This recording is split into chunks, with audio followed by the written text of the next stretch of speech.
Well, joining us now to talk further on intellectual property in South Africa and how it's handled, Andrew Baily, intellectual property manager at the University of Cape Town, and you've seen him already, Ralph van Niekerk, who is a patent attorney at Seidels intellectual property attorneys. Andrew, let's kick off with you there, and from your position at the University of Cape Town, it's a world-class university. It comes up with lots of new things, so clearly there's a job for someone like you. How is this, the new legislation, the new approach that's being proposed and that was discussed there, how is it going to affect a university like UCT? Good morning. You know, I think the IPR Act, which came in about 2012, you know, has impacted our relationship with various funders. You're not looking only at local funders, but international funders. About 60% of UCT's contract research income actually comes from international funding bodies, like the Gates Foundation. And often they've got very specific intellectual property requirements. They're looking at helping developing countries and need specific access arrangements in terms of the intellectual property. So one's got to navigate it fairly carefully. One needs to make specific application for various sort of exemptions to the National IP Management Office. But I think if properly motivated, you know, these are being granted. We've seen recent changes in terms of guidelines where they've facilitated clinical trials that are directed at TB and HIV and things like that. Important diseases for Africa and South Africa in particular. Very important from a research point of view to participate in these trials, and also for the general public who, you know, if the patients weren't participating in the trials, wouldn't be getting these drugs. So we've seen in those cases that, you know, things have been very reasonably applied. The other thing is also, as has been mentioned in your insert, the exchange control regulations, and it is something that definitely in terms of contract negotiation does impact, because you find that typically you've got to have concluded the agreement with a suspensive condition that we will seek Reserve Bank approval.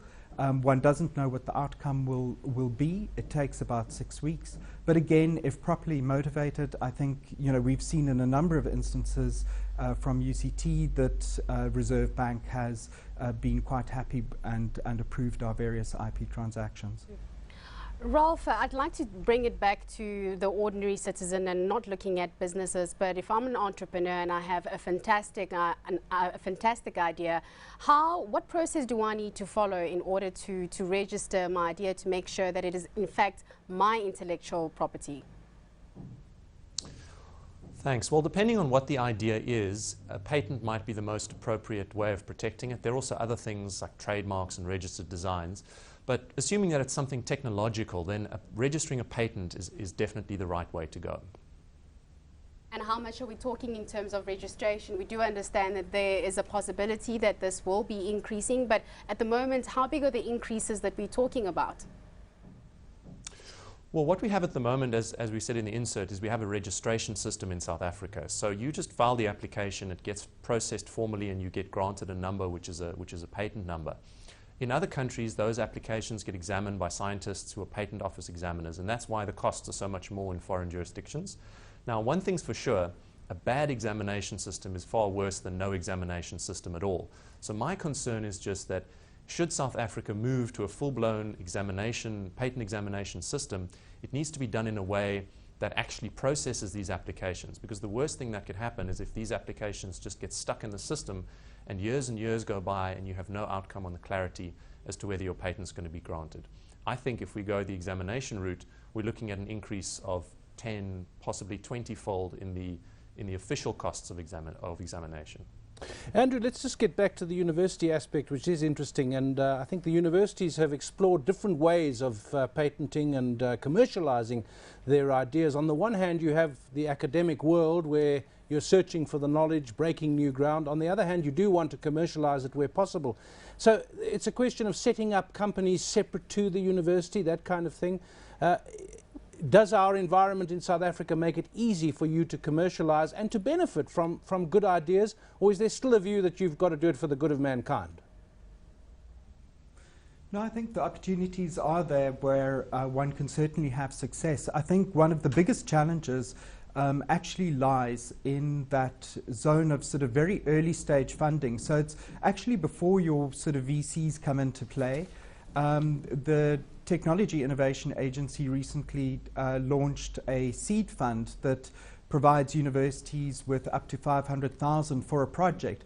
And this is, I feel, the most critical gap in the South African innovation landscape.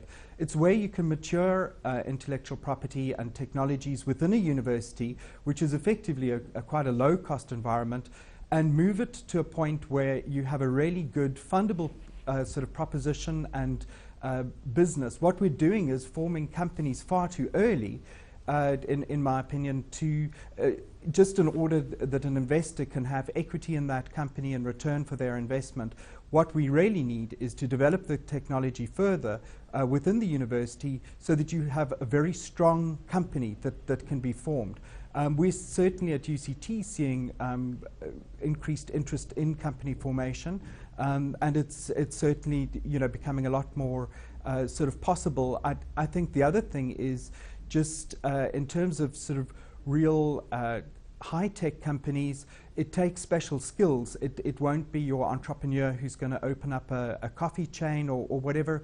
With a lot of the technologies, you're dealing with all sorts of hurdles like regulatory hurdles and approvals that need to be obtained. So, I think that it's and there's a need to just sort of increase the pool of experienced entrepreneurs in that space. I think even within the sort of UCT spin-off stable, we're finding that a lot of the different CEOs and members of the different spin-off companies are actually helping our other companies in terms of starting up and watching out for various pitfalls. So it's great. A community is certainly developing around them. Well, thanks to Andrew Baily, he's Intellectual Property Manager at the University of Cape Town, and Ralph van Niekerk is a patent attorney at Seidels Intellectual Property Attorneys.